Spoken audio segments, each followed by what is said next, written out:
What is up? You are listening to the Christian Board Gamers Podcast, proud members of the Love Thy Nerd Podcast Network. We are so excited about what you are about to witness. We had a mashup of podcasts where we teamed up with the Around the Board show, and we had so much fun. If you like to laugh, this is going to be an episode for you. We did a lot of that. It was so great. We did things like play, trade, or shelf, and you got to figure out which ones we threw on our shelf, which one we were playing, and which one we were trading away of the games that are listed that you'll find out inside. We did this whole segment called Believe It or Not, and man, oh man, John threw some zingers at us, and we had a lot of fun in that. We talk about teaching games and whether we like teaching games, don't like teaching games, pros, cons, all that fun jazzerific jazz, and we did this incredible version of Tabletop Team Up where we took board games and we actually said, what if this board game was a Christian theme? What might that look like? Again, we had so much fun. You're going to want to tune in to see how all those things play out. And again, if you like to laugh, this is definitely going to be a great episode for you. The Around the Board guys are incredible dudes, and we had an absolute fantastic time. So, Ray, if I am not mistaken, I believe that we have some level of sponsorship to be sponsoring this episode. You are not mistaken, Joe. We do have sponsorship for this episode. First and foremost, we have Refocus Creative, our longest standing sponsor, that are still sponsoring us. Hey, Refocus Creative, guys, if you haven't checked them out, you really need to head over there. They have impactful media solutions, and they have a whole host of services that they offer. Like, if you need purposeful video production, they can do it on site. They can cover it if it's your business, event, studio, short film set, or office. It does not matter. They have memorable video editing. They can even do experienced script writing for you. So listen, if you have any of those needs, check out Refocus Creative. They are awesome, and they will make your stuff look fantastic. And I have exciting news, very exciting news. Yeah. We have a new sponsor, Joe. Let's go. Yes, our new sponsor is Camp Living Waters. Maybe you guys heard us talk about Camp Living Waters before, because this is where we do all our Game Changer retreats and family Game Changer retreats. But man, they do more than that. This is actually a campsite where you can go with your family. You can get away. They do men's retreats. It's located in Luther, Michigan, which is like a beautiful area surrounded by wooded areas. They have things like swimming, fishing, eating, all stuff that we love, right? And this is a God-centered atmosphere. It's fantastic.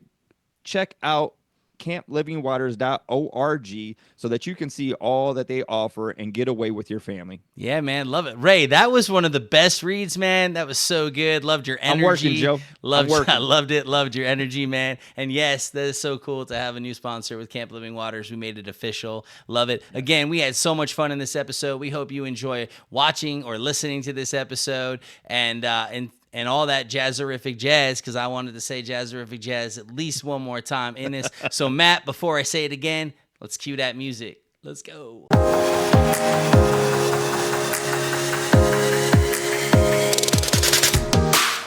Welcome to the Christian Board Gamers Podcast, where we focus on Jesus, community, and board games. Let's have some fun.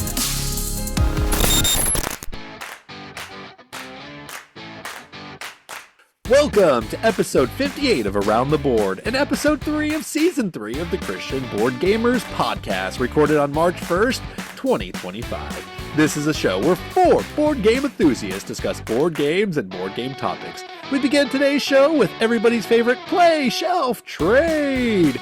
After that, John will make us question our board game knowledge with another Believe It or Not. From there, we'll discuss our topic of teaching games. Then we'll round out the show with the long-forgotten segment, Tabletop Team Up. Now here's your hosts, Daniel the Lion's Den Connors, Joe the Techno-Colored Dreamcoat Bragg, Ray of Light in the Darkness Fields, and first and second John Theismann. This is Around the Board! Let's go. Not third John, just first and second. First and second. I like that. Well, we had to draw the line somewhere. Yeah. So, hey guys, so this is a special episode if you haven't put this together yet. This is a combination episode between Around the Board and the Christian Board Gamers Podcast. Well done. Good job. Great job. Well done. Thank you. Done. Thank you. I was told to put an emphasis on the ers. Ers. So So before we get into those, though, we wanted to just take a moment and tell each other's viewers kind of about the other person's show or our own show. So, Joe, Ray, do one of you guys want to explain what Christian Board Gamers Podcast is? I butchered it. I had it, and then I just butchered it. No, you didn't butcher anything. Nah, you're you're good. It's a tough one. Let's edit that one out then. No, you're good. It's a tongue twister, right? The Christian Board Gamers Podcast. It's a tricky one. That's tough. It is English. Yeah, it is. So our podcast, is literally where we try to intersect faith and board games, right? We talk a lot about the games we're playing, the games we love, different things that are going on in the board game space, but we really want to link that to our faith in Christ. And so, we spend a lot of time talking about Jesus and the Bible, Christian living, and all sorts of things like that. We've got episodes about how to navigate theme as a Christian, right? Some different suggestions along the way in that. We've done interviews with Christian designers, and just get into some thematic board gaming elements and how they relate to the faith, right? So again, we've done an episode on like certain game mechanics and how those, maybe emulate your walk in Christ, like worker placement and resource management and all those kind of things, right? And so how those cross over. And so really the podcast is an emphasis on discipleship. We want to help other board gamers that are Christians be able to go and use gaming as a tool to disciple one another as well as reach the lost for Christ. And so that's really our hope within the podcast. That's what we're doing. And we are proud members of the Love Thy Nerd podcast network. It has been so much fun to work with them. Radio Matt over there just does such a stellar job, and it's just been an absolute blast. And again, as was mentioned, we're in season 3 and we're cranking, so we're very pumped. Ray, I don't know if you have anything you want to add to that. No, you pretty much covered it, except for we do have fun. We have a lot of fun. We have a lot of fun. Yeah. We do faith, board games, and fun. Those are our 3 main factors of how we create an episode. And so, I think we hit the mark on most of them, but fun for sure all the time. Fun for sure. Yeah. Amen. Daniel, I don't know if you've watched or listened to their latest episode, but Joe comes on in what he describes as the voice of Hansa to start the show. And I'm not sure how Hansa's going to take this. He might have to comment on it on a future episode, but I'm not sure if he really hit it. If anything, if it's even possible, it's a more feminine sounding Hansa. I don't know if that's even possible. Wow, Andy would be appalled if that was the case. Yes, he would. But you should check it out just for that, if nothing else. I had some fun with it. I think we should hear it right now. Can you give us your best Hansa impersonation, Joe? You put me on the spot, just like I did. I was like, hold on, how was it? Mother, I'm over here talking about board games. We're running board games over here. That was it. We're talking about this, and we're calling our games and stuff. It's super fun. But when I said who would want to call their board games, I sounded a little bit like Hansa. I love it. Yeah, I'm having flashbacks to some old Monty Python episodes or something. Maybe. Yeah. The Knights of Knee. Yeah. No.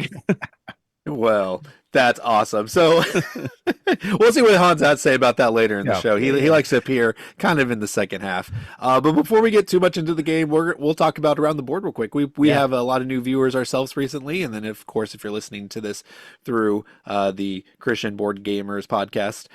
So we are 4 friends who just love to play board games together. We do have a united faith as well. So that was kind of all like-minded. While this is not a podcast about our faith, we also don't shy away from it either. But we just wanted to talk about the love that we have for board games, and we wanted to carry the conversation that we have at the table in front of the cameras. So we never profess to be professionals, despite what Ray thinks. We are just enthusiasts. We're just like your friends that know nothing about board games talking about our actual feelings. So don't listen to what we say and go, these guys, they know what they're talking about. No. We just know just as much as your friend Susie over there and your friend, John, and they're just saying things the way they feel and what they think, and it's valuable because you don't want to know what a reviewer feels about a game. You want to know what real people feel about a game. A reviewer can give you the technicalities and this and that, but your friend's going to be like, I don't like it because that meeple looks weird. And that's the review you're going to get from us. And that's the kind of show that we have. Wow. Okay. Fair enough. John, do you want to add to that? I think I almost have to. But to be honest, the way I saw it, it was literally just like we would, be playing games until late at night, and then we would sit around and we would, oh well, we're leaving. An hour and a half later, we're still talking, we're discussing, we're arguing about games and different things about it. It's like, if we could bottle this up, this is fun. People would like this, I think. And Yes. in some cases we're right, in some cases we're completely off that people like it. But we came out with a format that would encourage that we try to encourage differences of opinion and things like that. Not to get mean with each other, but just because it's more interesting if everybody doesn't agree. So that's the kind of thing we try to do, is just have an entertaining little show that, hopefully people will find fun to watch. Any conversation you have with the two that are not here, Chris and Andy, you get angry at the end of it. And we were like, we need the world to see this. I was gonna say, it does add a lot of dynamics, man. Y'all like, full disclosure, I've definitely been a fan of the Around the Board show since I came across it, and I think you guys know a lot more about board games than you think you do. But the conversations are always engaging, and just watching y'all's interactions, priceless stuff. It's so good. Yeah. So definitely want to encourage people to check your show out. For sure. Awesome. Appreciate that, Joe. Yeah, for sure. Well, before we jump into the show, we do have a couple of announcements, two quick ones. One is the FBC Game Con that is happening April 11th and 12th. And big news, Joe up there in Michigan is actually going to be joining us down here in Kansas. Yes, absolutely. You're definitely going to get the reward for the longest road and the longest person traveled. Support it. And Joe loves Catan, so he's going to be excited about that. No. But I'll take the award. But no, we talked about that when I was guest on y'all's show the first time. I'm not a big Catan fan. Yeah, no, that's all right. All right. Well, anyways, the con is April 11th and 12th. It's all day Friday, all day Saturday. It's a free convention where we give away over 200 board games. Some people think of free conventions and they go, "Oh, it can't be good because it's free." No. See, our mission is to get people into the doors so that we can build community with them and relationships with them, and that's the price of admission. You just have to be our friends. That's all we want from you. So come on down and enjoy one of the best convention experiences you will ever have, guaranteed, or your money back. Oh, there you go. Give you your money back. That's right. Can't beat that. That's right. Yeah, I won't give you your friendship back, though. The friendship is mine. I will keep that. And then the last thing I always have to talk about is the March Madness of board gaming. Fill out your brackets. Go to FBC Gamers, which will soon become Around the Board Facebook page, but right now it's called FBC Gamers. Go there, the link in the description. Fill out your bracket for the FBC March Madness of board gaming, and you could have a chance to win a $100 gift card from our local game stores. Well, enough with the intros, and now we're going to start what everyone came here for, and that is time to play the game. Let's go. John, do you want to say the intro? Sure, why not? Around the Board, that's what this is. That's what you're watching. You might not know that, but that's what this is. Around the Board is all about debating different topics within tabletop gaming in 4 unique segments, each hosted by 2 of us. A manic and sadistic behind-the-scenes judge will award points to anyone who chooses, and maybe to those who assert the topics well. At the end of the show, whoever has the most points might be awarded 2 minutes to prattle on about something. Now, it's time to play the game. Round 1. Fight!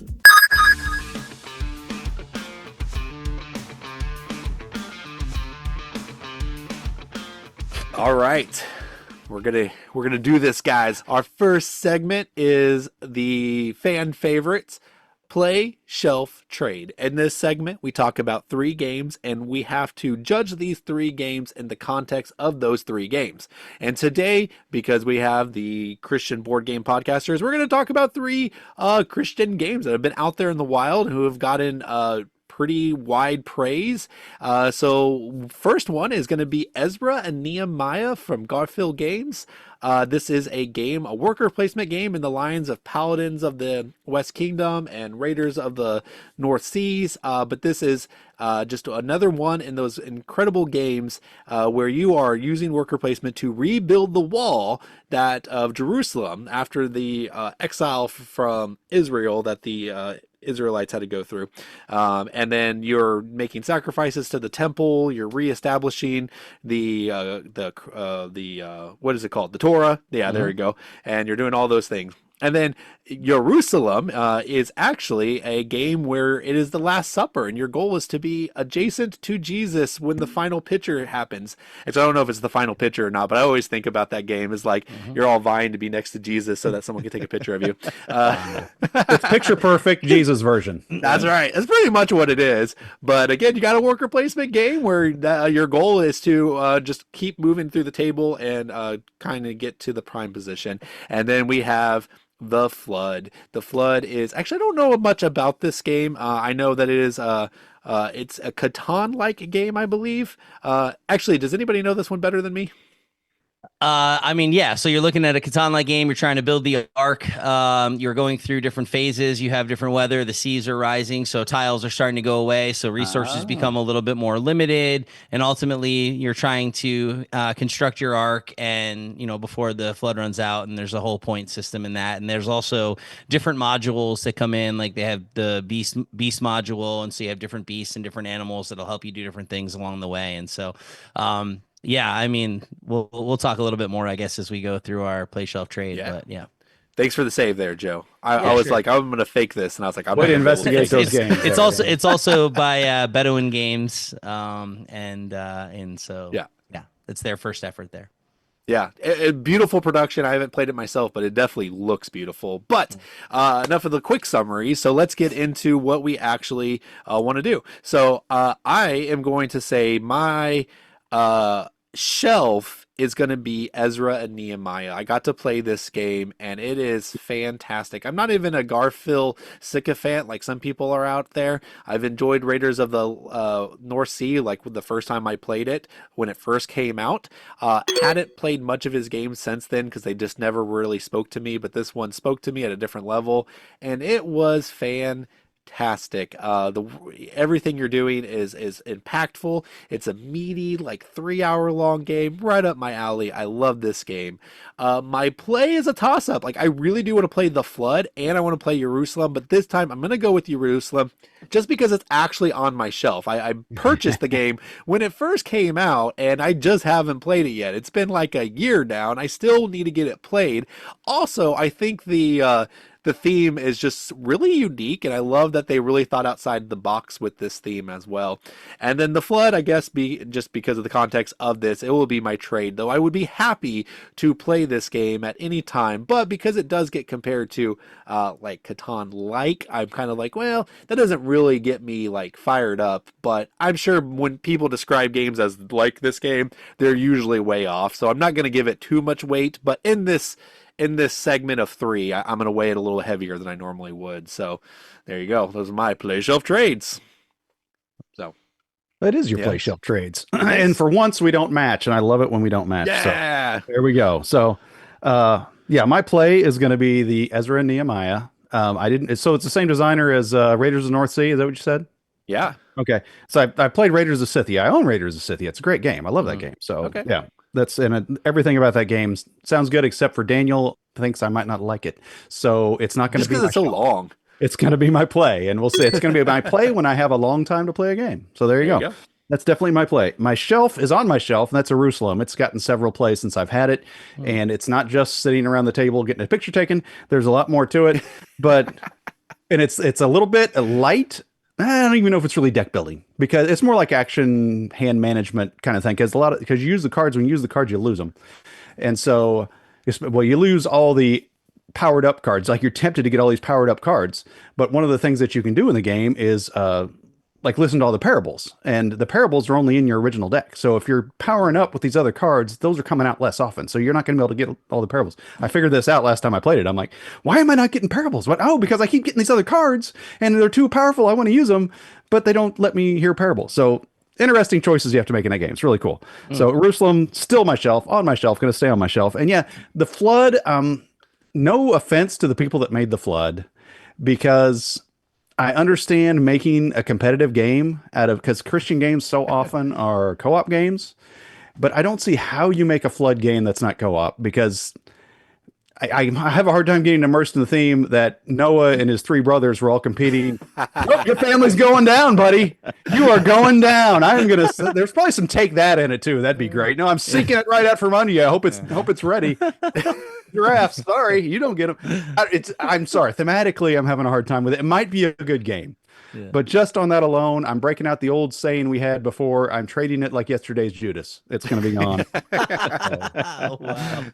John, I'm shocked you don't remember that part in Genesis where God called 4 people to build the ark, and he said, "But whoever gets finished And whoever first." does it first. Yeah. I think that was in the Noah movie where where the demons were helping them build it. That was probably the same one. The rock Nephilim or whatever. Yeah. Yeah. No, you're good. Is there rock monsters in the flood? That's what I want to know. Oh, maybe there is. Maybe I that mean, will there make should it. be an expansion for the rock Yeah, monsters. Yes. maybe A fan-based one, maybe. Yeah, but there aren't currently. No.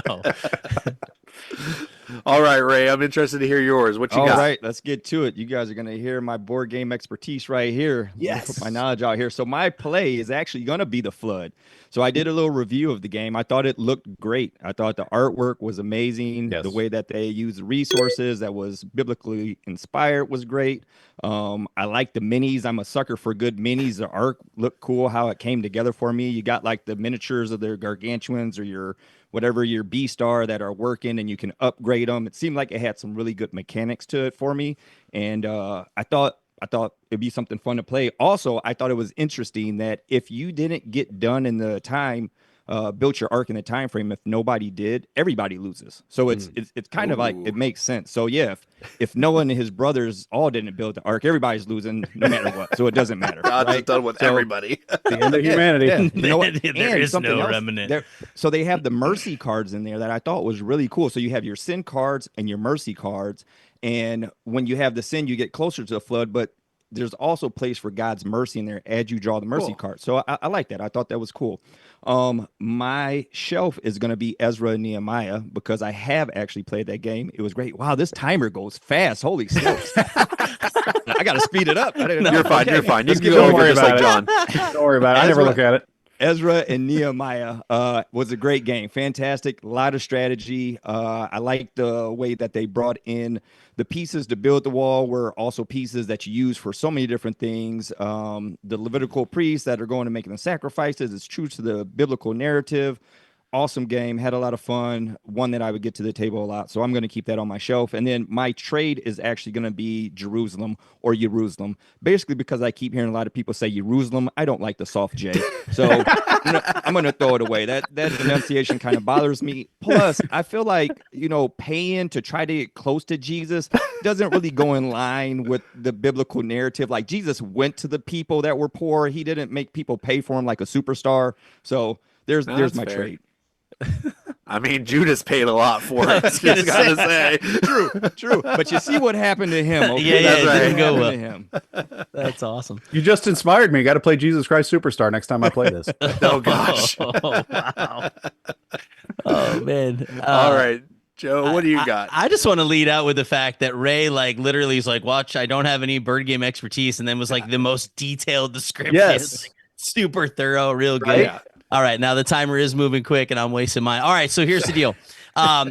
Ray, I wish I would have known that you really wanted to play the Flood as much as you did, because I have actually already traded this away. I had it. I had the full deluxe and everything, really? and I got rid of it. Yeah, and the reason I wish was you is wouldn't have told me that. I opened it up and I had some Catan PTSD, man. That's I what I literally thought. opened it up and I was like, I can't do this. It's like building 2 roads, and I'm like, nope, it's not going to work for me, actually.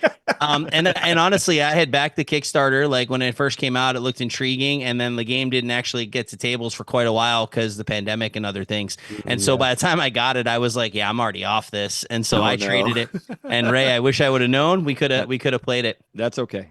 Yeah, I'll get a copy. No, yeah, you're good. And I'll play it with you, I'm sure. But so with that, my actual shelf, again, has already been said a couple of times, is Ezra and Nehemiah. I am a Garfield game sycophant. I actually love Shem Phillips is my favorite designer. Love the stuff he puts out. Just have a lot of fun with it. A lot of the things that you guys have already shared are the reasons why I like it. But I just think it's a lot of fun. Love the decision space. What I love most about his games a lot of times is there's so many things to do, and you can't just be like, oh, I'm just going to focus focus here. You really have to spread yourself out a little bit, but you're not going to complete everything. And so you have to look at like with the prophets in that dynamic where I can lose some stuff here if I don't really tend to this. And so I think that there's a lot of really neat mechanics. I think thematically they nailed it. Just really loved it. And my play is actually Jerusalem, soft J. You go Yeah, and yogging so- too, don't you? From time I to do, time. I do yog. I'm a big yogger. But yeah, I eat peanut butter and jelly. And so like as I go through it, though I agree with what Ray's saying thematically, it kind of threw me off a little bit, but I've heard really great things about the game, and I'm actually interested in just getting it to the table and seeing what it's like. And so Jerusalem is actually going to be my play out of those three. So Yeah, cool.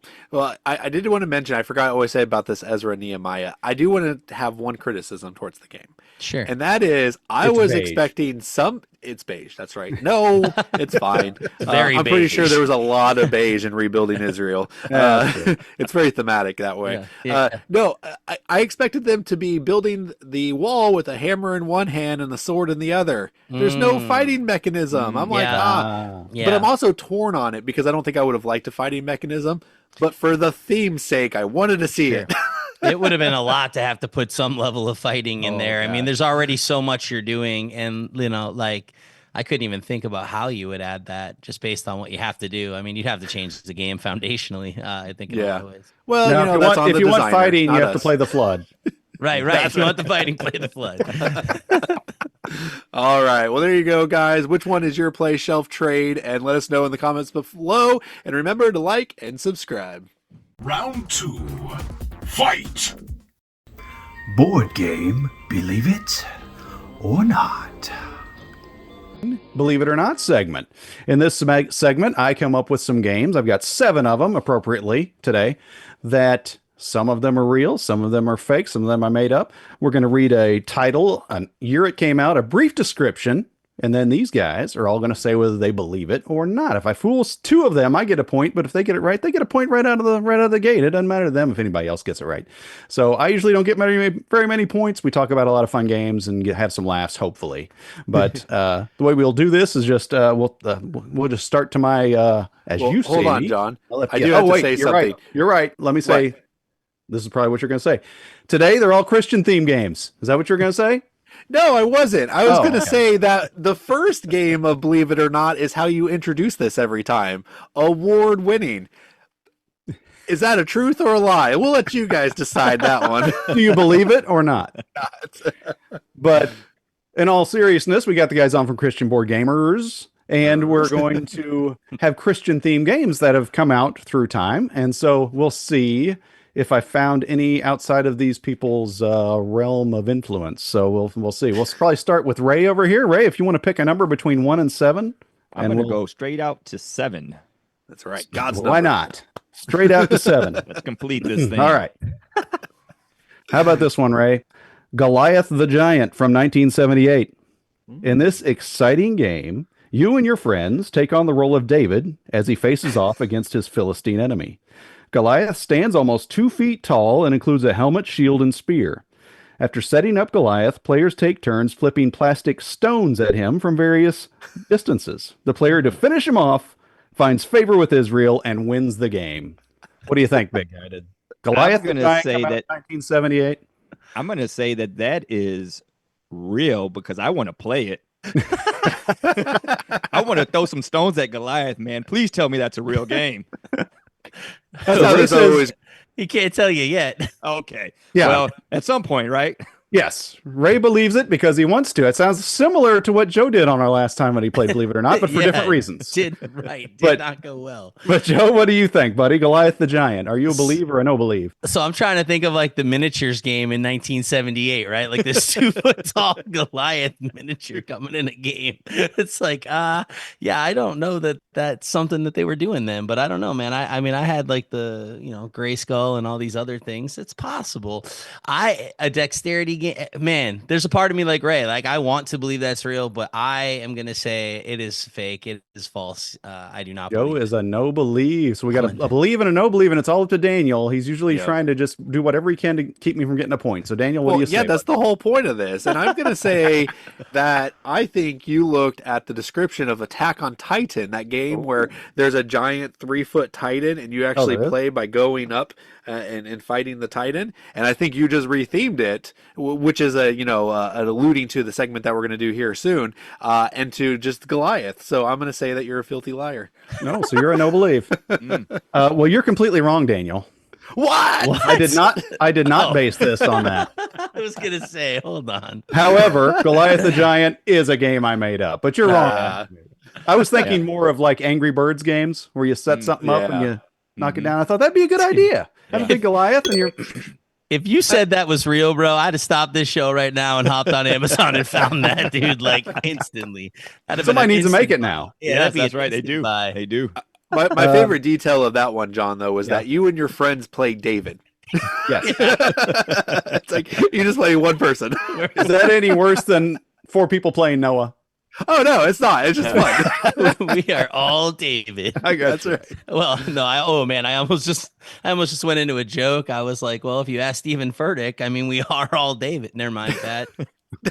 I don't want to make this a theology podcast. I got you. A little too deep. No narcissism eating in this. Follow up on their next show to figure out what any of that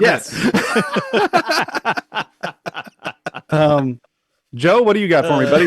1 through 6 now. Bro, I'm afraid to pick, man. How about number 4? Let's go number 4. Number 4. How about this? Okay, here. Ray might like this. Oh. Jerusalem, not Jerusalem. Jerusalem from 2010. Thank you. Do you have what it takes to join the power politics of the holy city in the 12th century? Use your resources to control the most important districts and build a castle that towers over your opposition.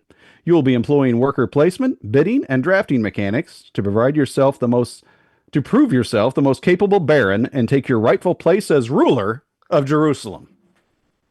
Wow. Think, I Joe? mean, 2010? it sounds like a Jerusalem? 2010 type game to some degree.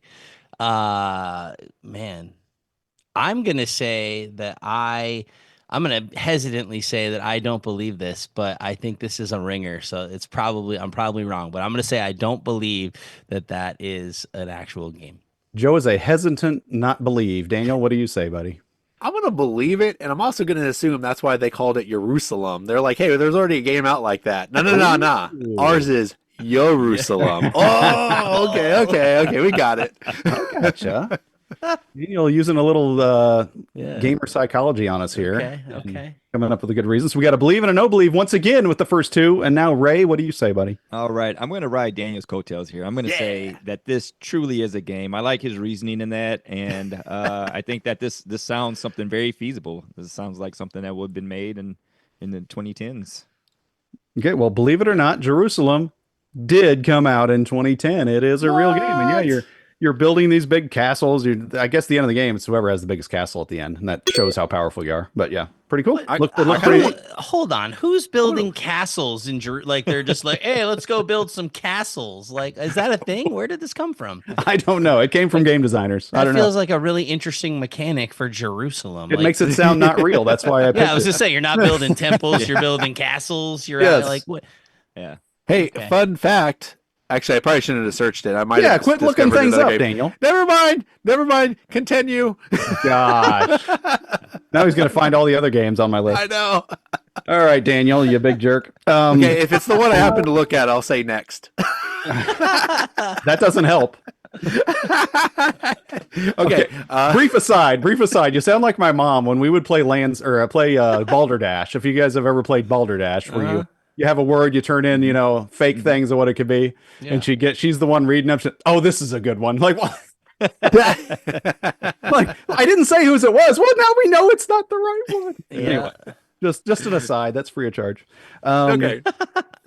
So Daniel, 1 through 5, bud. 1. 1. All right. How about this one? To Bethlehem from 2006. The Christmas game for the entire family. Talk, laugh, and act goofy as you focus on the real meaning of Christmas. Everyone takes turns rolling the die and moving their pawn. Then you must then do whatever that space says. It could be anything from moving backwards on the board to performing a physical challenge like jumping jacks. Sometimes you may have to answer questions like, what is your favorite Christmas smell? The ultimate goal is to reach the space with baby Jesus at the end. Very Christmassy game there. The true meaning of Christmas comes shining through into Bethlehem. What do you say? Did that come out in 2006? John, like always, if you made this one up, you nailed it, because this is what Christian games are until the past 5 years. So, like, this is 100% a game. Like, roll and move, stupid trivia, and then you got some cranium in there as well. It's like, they're just like, we're going to make a game, and we're going to do all of it. This is real. Sounds like Daniel's a believe. I'm gonna go with it's not true. I think this is what you did for Christmas, and you wish it was a game, and you're trying to fake us out by telling us your family memories. So I'm gonna say this is not real. Okay, so we got a believe and a no believe, and it's all up to John Joe. was making Christian themed games 20 years ago. Right? Nah, see, like, this is where I'm torn, because I agree with Daniel. Like, this is like, we were like 2006. I'm like, they should probably have progressed a little bit in game mechanics, but I'm like, nope, it's a Christian game back then. So it probably is a roll and move where you do things when you land on the space. It's like Candyland Light, but we're renaming it to the Bible. Yeah. So this is making it tough, because I'm like, no, he probably made this up because it sounds just like a Christian game.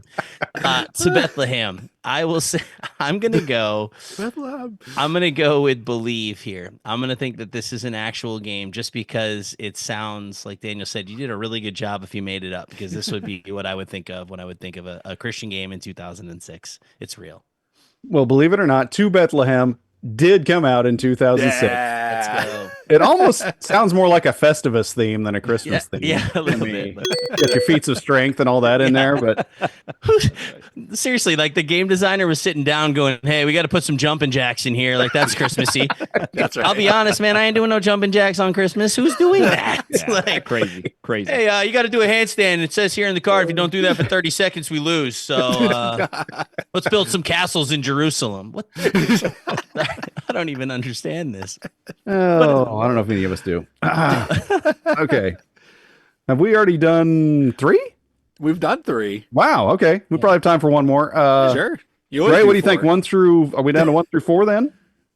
Except for number was 1 not called, right? Yeah. What's that? Nope. Number 5. Number 5. Well, I'll just give you the last one. Yeah.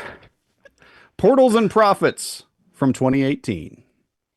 Compete to become a tour guide for a biblical-themed time travel tour company.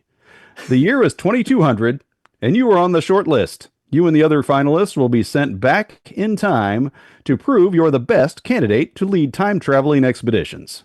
You must decide which events you'll attempt to witness and how to manipulate the time capsule to arrive at locations at the right time in history. 2 to 5 players featuring hand management and set collection. I'm What do you think? Go with being that in the Bible, people were teleported from place to place. That this is a real game. I have a sneaky suspicion that it's pretty fun too. So that's my I was gonna say I'm next, right? This is cool, because here's the fun part. Ray has definitely played this game. I am actually looking at it across from the way. Oh no! Oh no way! And even better is it's designed by a friend of ours. Yeah. So Get out, seriously? So fantastic. Out of all the games you could have picked, man, I live not far from this guy who designed it. Yes. He's we had actually a play date at his house. Yes. And so, but he actually is designing a game called Parable Kingdom that's coming out next. It's super dope. So that's stay number 8 tuned on the for list. that. No. Nice. Yeah, perfect. But yeah, that is definitely hands down real, Daniel. You don't even have to guess, man. We are bringing Daniel, this one are they home. shining you on, or are they telling the truth? What's the deal? I think they're pulling one over on me. I'm going to look them in the eyes and say they're making this up. They're scheming against me. No, actually, what's funny about this is I was like, this sounds super made up. Yeah. I'm going to say I believe it just so John maybe gets a point. I was gonna say, and again, we're part of the Christian Board Gamers podcast. Like, we should honestly, like, say the truth, right? Like that should be something that people would expect. Not gonna goat you in that one. Yeah, So no, it's- I mean, hey, I'm gonna take their word for it. I can't question their honor. So yeah, definitely real. I gotcha. I knew somebody was going to know one of these games at least. Yes, Portals and Profits, believe it or not, did come out in 2018. And yeah, it sounded so fake that I was like, they're going to think I made this up. This sounds like, and maybe it's a good game, but the theme just sounds It's fun. hilarious. It's actually so on the cards when you go to each space there in the different designations across Israel, there's a lot of different scripture and things that happen in that time period when you're going through the different time travel, and it's I learned more playing that game than I did reading my Bible. I was like, oh, this is great, man. This is amazing. Wow. That's cool. That's The opportunity for some flavor text is really really good in that game, I would assume. Yeah. And I you mean, don't it's build funny, a it's 'cause- single castle. Yeah, there you go. Not biblical at all. There you go. No, okay, I got to go back in time a little bit, just like that game. And John, I was going to look up Jerusalem because I wanted to see if I could buy it. And what came up was a game called The Siege of Jerusalem, and it's going for $200. Some of these games were going really high that I looked Yeah. up. Yes. Exactly. So it's neither here nor there. But if you want Siege of Jerusalem, Bring some you're money. going to dish out some cash. All right. Well, CGO wallet. Sorry, Yes. yeah, bad joke. that's all right. That wraps up this segment of Believe It or Not, board game Believe It or Not. I'm sorry. And what did we think? Did any of those fool you? Did you have them all figured out like most of these guys did? I didn't do too well in this segment, but hey, it was some fun games to talk about, and that's the whole point. So we're gonna take a break here real quick, and we'll be back after this commercial break. The year's 2914. All that's left is us. And those beasts. I say us, but you know what I mean. Some of us. The rest were all taken. Some say it's a religious thing. Me? I don't know. What I do know is this. Nearly 25% of Earth's population disappeared overnight.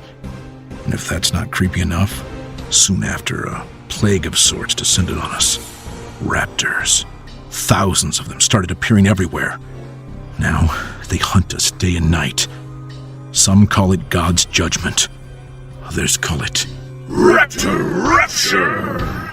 Join your friends in this post-apocalyptic tabletop adventure for 1 to 5 players. Will you survive the night? Will you meet your maker? Will the raptors feast on your flesh? Roll the dice and find out. Raptor Rapture, coming soon to Kickstarter. And we're back. Thank you for joining us here for the second half of the episode. And before we get going, I think we have a little message from Hanzo with the response from one of our viewers.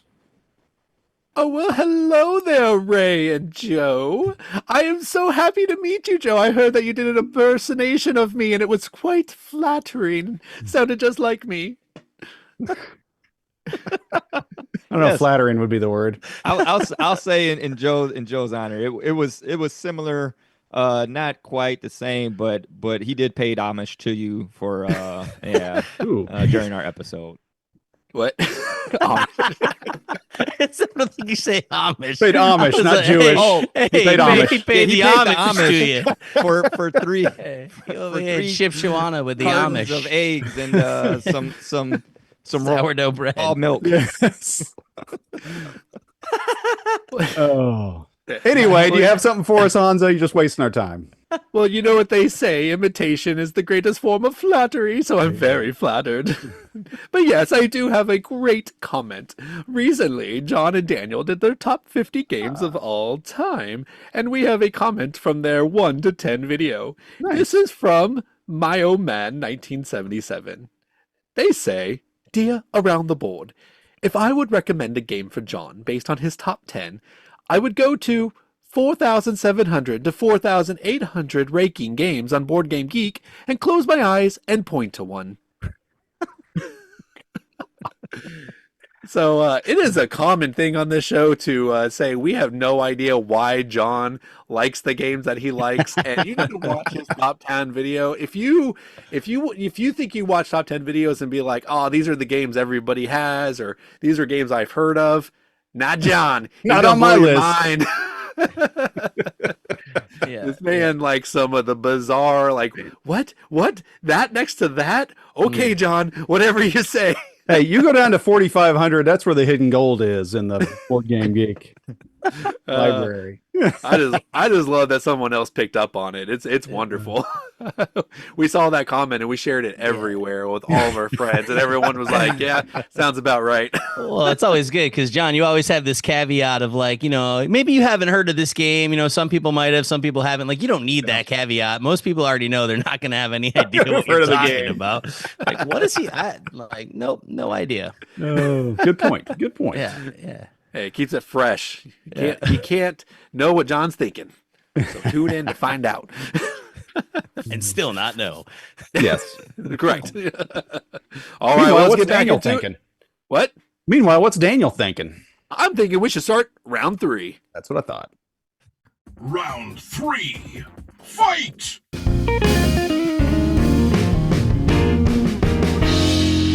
All right, so in round 3, we're going to go to one of our discussion topics. And we landed on game teaching because I know I can speak for John and I, for Chris and Andy, even though they're not here, that, and I think this is going to be true for Joe and Ray as well, a large portion of our board game playing is doing events for outreach and to being involved in the community and to build relationships for Christ and all that good stuff.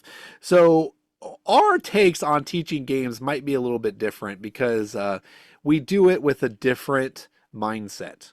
And so we're just going to talk about like, how do we go about doing it? What are the difficult parts? And when you should just throw in the towel maybe and just say, I'm not going to teach this game. So I'll kind of start off the subject here, and I will say that I am so burned out on teaching games, guys. I have been running our local Second Friday game group for about 10 to 15 years now.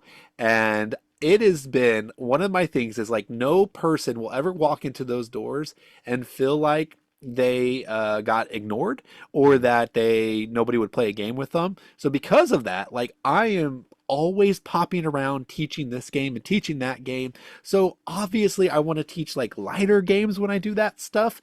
And I am okay with light games, but oh my gosh, I just want to sit down and play like a 5-hour game and ignore everyone that walks into the room. Like I want to be able to just talk through the rule set for 30 minutes uninterrupted and be able to actually enjoy the game with the follow-up. But then that doesn't ever happen either because you're teaching the game because you're the only one teaching. And then everyone has like 1,000 questions and you're just like, hey, I'm trying to figure out my turn. Can you please stop asking me questions? But no, I gotta zip it. I gotta put my smile on and be like, yeah, let me put what I'm doing aside and answer your question. What is it? Oh yes, let me explain to that how that works. Now it's my turn. Great. What am I doing? Hurry up, Daniel, you're taking so long. He's like, sorry. You guys all got to think about what you're doing. I had to teach 5 people what they were doing. It's like I just need to but I love it. I really do. Despite all of that. I wouldn't do it if I didn't love it. I'm just saying I get a little burned out. And I do find some enjoyment in teaching games. I actually really enjoy teaching games when everyone at the table knows how to play games, though, because there's so many things you can kind of skip over, so many things you can kind of just be like, deck build, right? Great. We don't have to talk about that. Let's move on. And those are the times that I really actually enjoy doing it. But man, after like 15 years of running a monthly game night, sometimes I just need a break. Well said. That's pretty good. I don't know if I have anything to add to that. I'll just move on to my own take. But Yeah. maybe you I can buried benefit. myself on that one. Maybe you can benefit from this, Daniel, because when I teach games, I like to teach like the greatest teacher of all time. And who is the greatest teacher of all time? I'll take anyone's answer. Tom Vassell. Jesus. There we go. Not your 3rd grade science teacher, Mrs. Skaggs. Jesus. I said board game, Jesus. And how did Jesus teach? He taught in parables. And so I'll sit everyone down. I'll wait till everyone's quiet. And I'll say, there was a certain rich man and he had 4 servants and he wanted them to build walls in Carcassonne. And so that's how you get so then you got everybody's attention, man. This guy's serious, man. We got to listen to this. And so, no, but seriously, the way I like to teach is using the theme. So that's kind of like using a parable. If it's a game that doesn't have a connected theme, I find it really hard to teach because I will always use that. Okay, you do this because, like recently I taught museum. And in museum, you can have like different collections, like this is all Roman, or you can have like this is all like different tomes from history. But if it's tomes, you can't have two Roman ones. You have to have an Aztec one, a Roman one, this, that, and the other. And they're like, well, why is that? I'm like, well, think about it. If you go to an exhibit, you're like, oh, I want to see Roman stuff. Or it's like, I want to see books from different places, not all books from one place, So, so when the theme connects with the mechanics, I really like teaching a game. Let me move on to learning a game, because some of y'all need to learn how to learn a game. Amen. Because the part I really hate about teaching a game is when I'm not real familiar with the game. Maybe it's my first time playing it. And then I'll ask everybody else, do you want me to go first so you can see what I do? Or do you guys want to go first so I don't have an advantage? Either way, it always ends badly. Either it's I do something, oh, well, now I can't do that. Or it's everybody else does something and I do something else.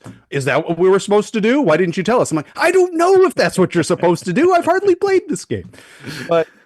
And the people out there are probably watching, I'm talking about them, and I hope they do. But so be better learners, people. That way people like Daniel won't get burnt out. So that's right. Be my better great point. learners. That And needs teach to be like a bumper Jesus. sticker. Yeah. Ray, what you got? I like that. How do I teach games? Well, infrequently. That's how. Usually, Daniel is jealous. when I get a new game, it's me and my wife playing, and so she says, as I'm reading the rule books, because everybody knows that I am a rule book junkie. I like to follow rules. I want to make sure we're playing it right.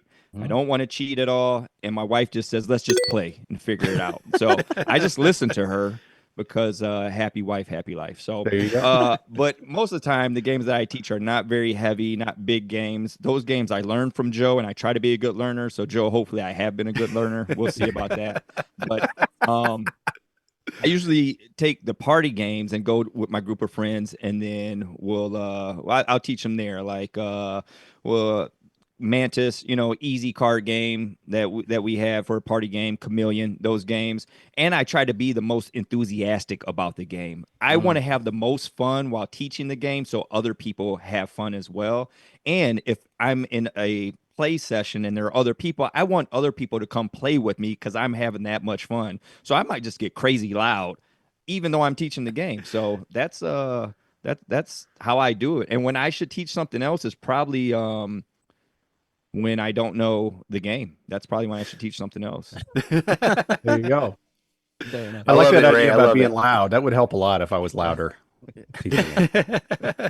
I love that take, Ray. It's not one I've ever heard a lot of people say, but like be enthusiastic about the game teach itself. Like that goes a long way. There's a game that me and Chris go back and forth on, and it's Oasis.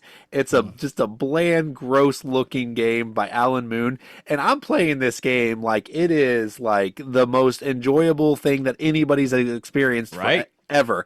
And I always have great times with it. When Chris played it, he was like, none of that's necessary. Play it for real. And he's like, this game was boring. And I'm like, yeah, because you don't have fun, you loser. Yeah. That's right. You got to make it fun, man, no matter what you're doing. I'll tell you one of the best when we went to the Game Changer retreat up here in Michigan, in Luther, Michigan, which we have some of those. If anybody's listening, wants to come to a Game Changer retreat, check it out. I'm sure we'll plug it somewhere along our episode. But I got to just teach did. yeah, right. Just slide that in there. I got to so we were having a gameplay of Deliverance, and there were too many people came to play, so I sat out and I got to play the side of the demons, but I was kind of helping. I was almost like a DM in the game. Man, it made it so fun being on the outside and teaching the game from that aspect that actually one of the other guys was like, man, this is my second play, and I enjoyed it way more than the first playthrough because I just didn't have that same level of enthusiasm. And so, Yeah, goes a long way. That's super cool. Good point. No, I think Ray brings that every time, which I love. Like we do a lot of work with youth, and we sit them down at the table. Ray is making sure that we're having the most fun possible, and so I love that. I mean, it keeps them engaged. They're having a great time. It's great, and so that's actually really true. I mean, anytime I sit down at a table with Ray to play a game, we're always having probably more fun than anybody else at the table next to us, and so That's awesome. and I love that. So I find myself teaching games a lot. Similar to what you're saying, Daniel, and just different settings. Like I like to bring a wide variety of games because I don't know who's coming through that door. And so when we have a game night, I want to have all sorts of types of games, right? And so I teach them a lot. I actually enjoy it. I like teaching. I feel like that's one of my giftings is to be able to teach. And so I like to take a game, dissect it as much as possible, know as much of it as I can, process it so that I can teach it in a way that people can understand it. It is super helpful, like you said, if people have played games and understand mechanics. That obviously shaves a lot of time out. But especially when we're working with youth and we're trying to introduce them into some more strategic games, they don't always know the mechanics. And so if I say worker placement, they're like, yeah, that means nothing to me. And so really having to walk them through all those processes, and that can be a little tedious at times, but I think people catch it. For me, one of the most satisfactory parts of teaching a game, or satisfying parts, is when you see somebody get it right and the light bulb goes off and they're like, I understand now what I'm doing. And so I love that part. And so I'm always trying to bring people to that place where they finally get it and they feel like they can just do it on their own. But I say that to say sometimes I step in to teach a game that maybe I'm not as familiar with, and I muddle my way through those. And I'm like, I'm sorry, this is the worst teach ever. And people are like, no, you saved us so much time. I'm like, I really didn't, but I'm sorry. Like, you would have been way better if you just read the rule book and not had me here. And so, I muddle that. But I don't think I've come across something where I'm like, yep, I need to like stop this and we need to put this away and teach another game and do something different. I don't think I've really had too much of that. Most people will stick it out. We'll figure it out. If I'm teaching a game and Ray is present while I'm teaching it, Ray is guaranteed to be in the rule book. So there's nothing I am missing. He's not kidding. He like literally like we play and he's glued to the book and I'm like, Ray, the game's over here. And he's like, no, it's right here. And so I know if I'm teaching a game and Ray is present that we're square, that we're good, that we're not going to miss anything. And so that's obviously very, very helpful. But I actually love teaching games. Just like you said in the beginning, it's a great opportunity to build a relationship too, especially with people I don't know. And I want to treat that with grace. And I always tell people when we're playing a game the first time, at this table, grace abounds, to a point though. If it's like your fourth turn and you're like, I forgot to collect these resources again. Like, bro, I mean, come on, we should know by now. But come on, Jesus said only 7 times. Yeah, right. Grace has its limits. Yeah. No, it's 70 times 7. Like, you have 490 times where you have literally forgot to take these resources. Like, bro, we're done. You're not going back. It's not happening.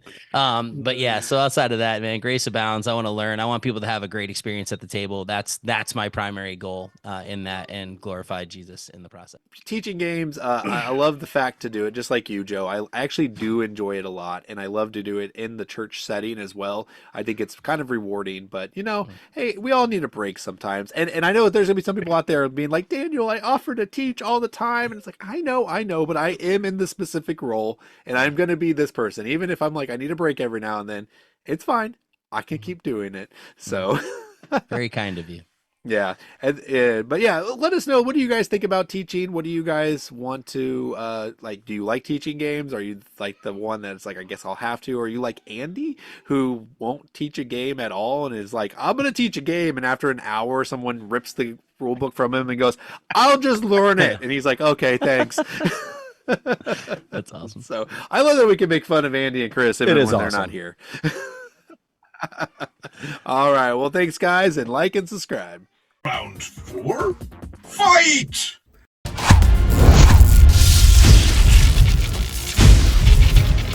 All right, round 4 comes back to me for the favorite tabletop team up, inspired by Marvel Team Up. You might not know that. Was that the one where they teamed up somebody with the Thing or with Spider-Man? I don't remember. Was it Spider-Man? Spider-Man. Okay. It was 'Cause usually there was 2 in Spider-Man. one. Yeah. And then there was Team Up. I didn't know which one did what. But anyway, what we do it could have something to do with superheroes, but it doesn't this time.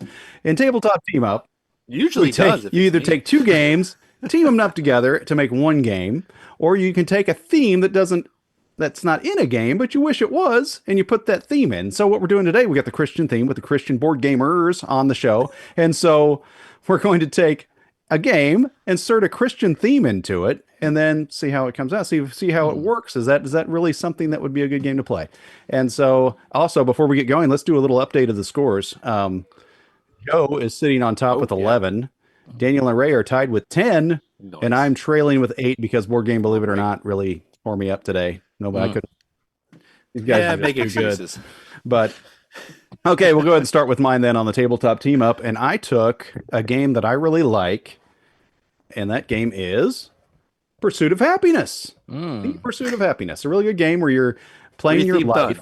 You've got worker placement. Your workers are time. You're just, because you only have so much time in your life to spend. You're trying to have happiness. And so I thought a great way to make this a Christian theme game and make it truly happy would be to make it the Pursuit of Holiness.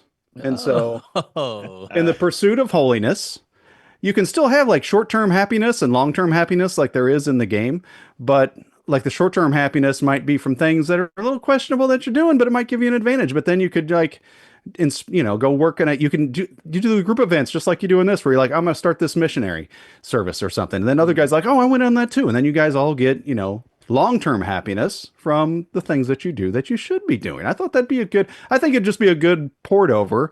A lot of times my games are completely a joke. This one I think would actually be a good port over to a Christian game. And then for those of you that must have Bible trivia in your game, there would be another version called Trivial Pursuit of Happiness. Trivial Pursuit of Holiness, my bad. And so there you go. Then while you're going along, you could also answer some trivia questions and collect little books of the Bible. And then after you get your 15 books of the Bible or whatever, you can win the game. So there we go. What do you guys think about Trivial Pursuit of Holiness? You could also do jumping jacks in Trivial You could do Pursuit jumping of jacks. That's Holiness. optional. Yes. That's Pursuit of Healthiness. I want to know if you're going to fix that part of Pursuit of Happiness and Pursuit of Holiness where the best strategy is to divorce your wife at the Not end. true. Maybe she passed away. So killing your wife is the best thing to do in the game. Is that what you're saying? You're old. She passed away. Things happen. You trip over things all the time. This message is not supported by the Christian Board Gamers podcast. We would just like to note that at this time, this is a purely around the board, and we're back. All right. No, it's fair, but no. I'm telling you, the flaw in that game is that That's not a flaw. It takes so much time to be married in this game that you have to divorce your wife at the end. It's a flaw. There's in the no game. divorce I hate mechanism. She just dies. You just get rid of them. You just shoo them out. Anyway. Of there. Get out of Maybe there. that's Speaking why of Paul divorce, said it's Ray, what better do you not got to for us? marry? He knew that in this game it was going to cause problems. Better not to marry. It's the first. Ray, I hear you have something really good for us on this. Oh yeah, so I was coming up with all these ideas, and I landed on. I actually am a big Indiana Jones fan. I like the adventure theme and going in search of treasure. And so a game that I really like is The Lost Ruins of Arnak. And I thought, man, how great would it be if it was The Lost Ruins of the Ark of the Covenant instead of The Lost Ruins of Arnak? So essentially it's the same game, but it's present day. It's not like set way back when, right?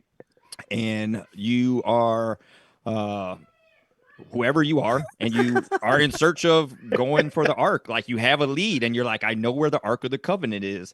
And so the goal is to get there. And along the way, instead of fighting like three-headed monsters and all these demons in the caves and stuff, you're actually just fighting the Nephilim and Philistines in the land when you get there, right? You're still got to get all your resources and get your maps and all these things along the way. But here's the problem though. You're in present day and you have present day issues. So you're trying to get over to this land, but like your flight keeps getting delayed.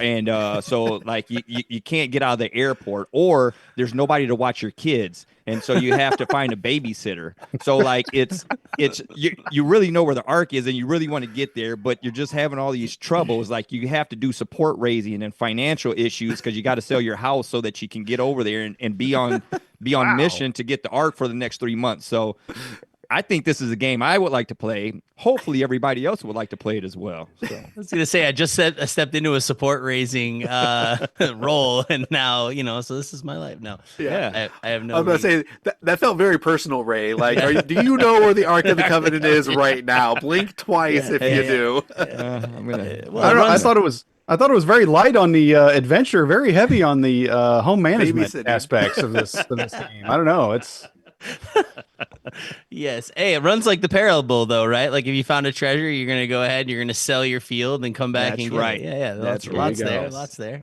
All right, I support you. I love it, Ray. That was great. That was wonderful. I don't know that I'd play it, but thanks for sharing. Once again, you're being encouraged to divorce your wife because then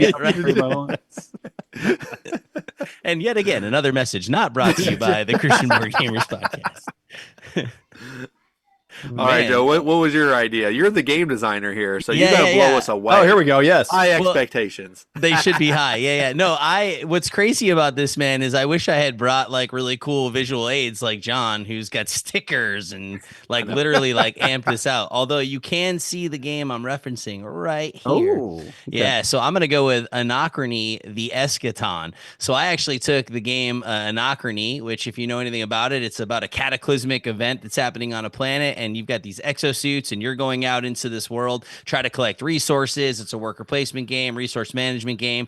Resources are very limited, and you're trying to get as many scientific things done as you can so that you can go off, leave the planet, and go into another planet and start over. Well, I thought, how cool would it be to make that centered on, eschatology and the eschaton and Judgment Day, right? So you have the same idea, but instead of exosuits, you're dealing with angelic messengers, right?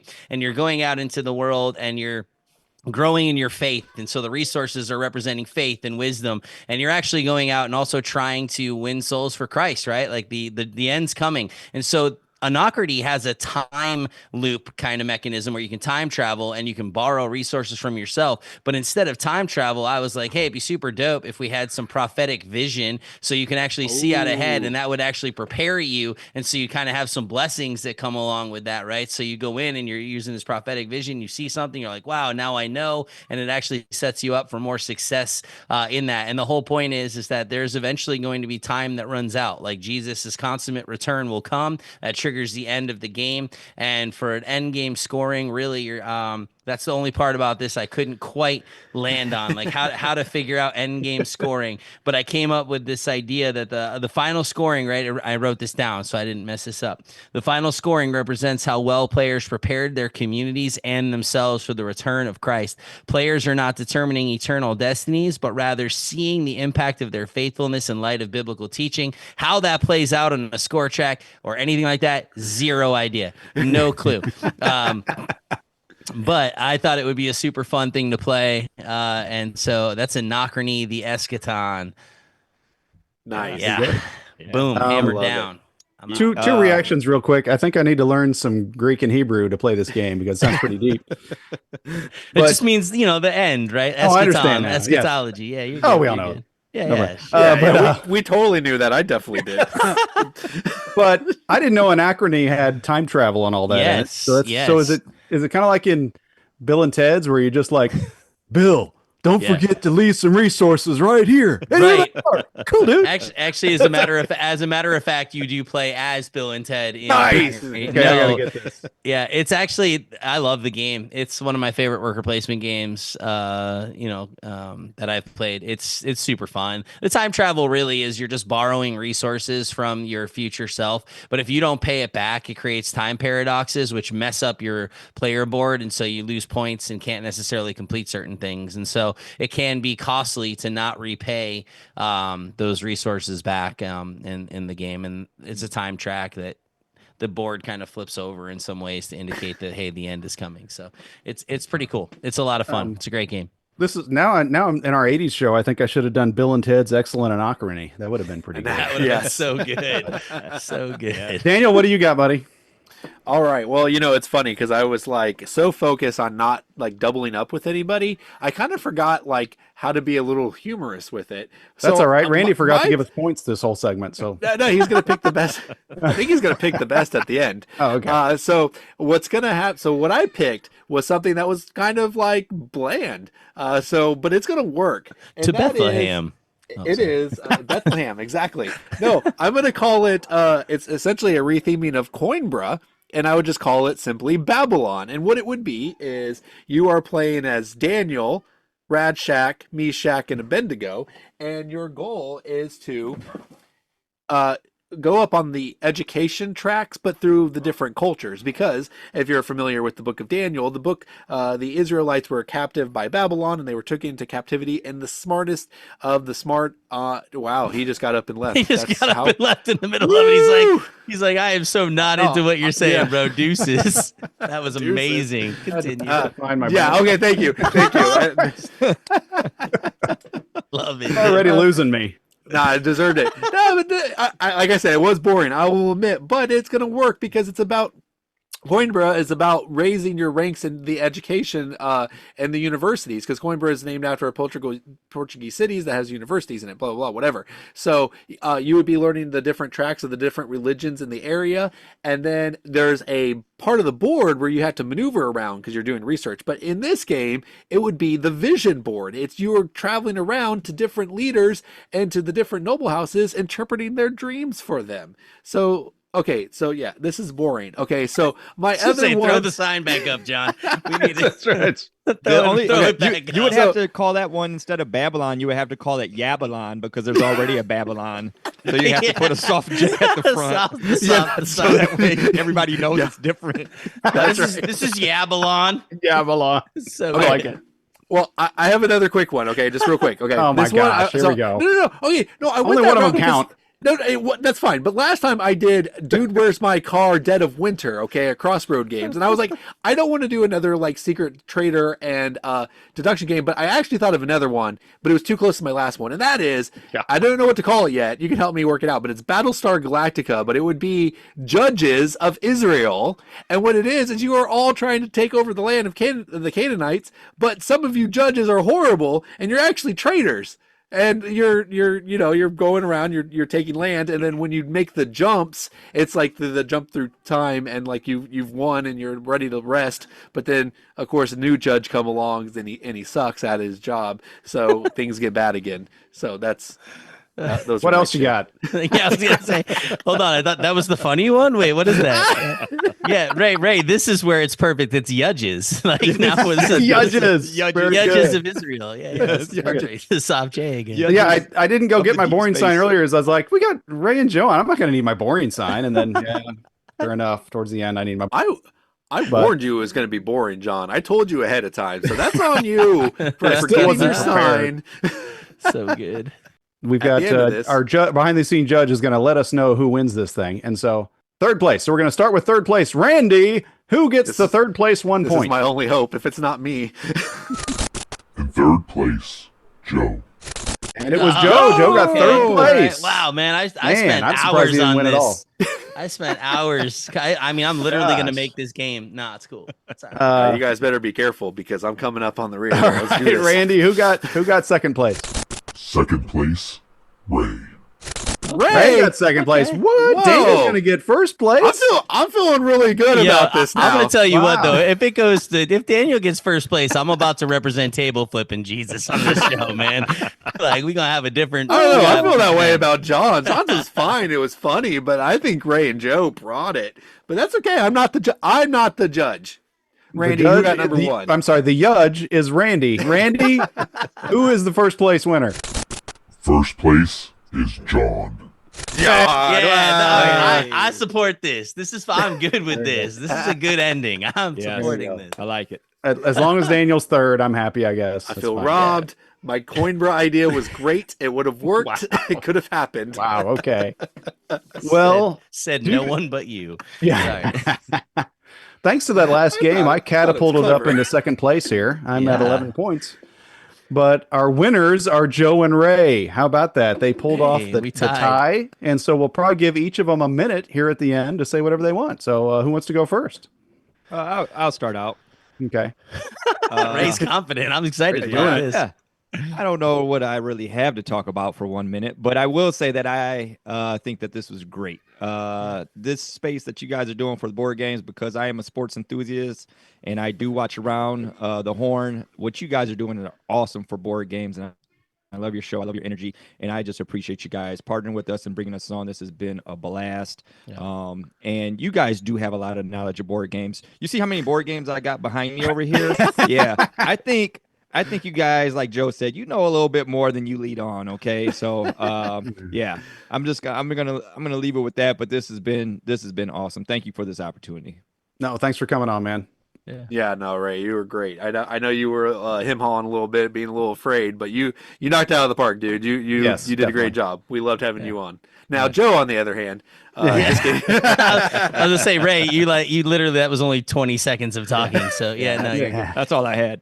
Yeah, no, actually, this has been great. Have absolutely loved it, and as we've talked even in the back, maybe some future episodes. So I'm excited about what could be out ahead, trying to do this kind of stuff. But this is what it's about for us, right? Like we want a fellowship with other board gamers, right? Believers and non-believers, right? Where we want to sit down at the table and we want to talk about things. And so this is really a representation of our heart in the podcast, where we want to be able to do these kind of things and think it's fantastic. So love y'all, love what what you're doing. Excited about FBC Con in general, and this will be that time for that plug, Ray, where we are doing these game changer board gaming retreats. And so we've got one coming up in April. It's April 4th through the 6th, and it's at Camp Living Waters in Luther, Michigan. And we get together, we all hang out as a bunch of gamers, we play games throughout the day, and we've got times of praise and worship as well as messages. It's a great time. We're hoping to start more of them throughout the states and maybe overseas, depending on where people want to go. But just a great time of fellowship around the table, and then a fellowship together through praise and worship and messages. It's just awesome, and there's phenomenal food. So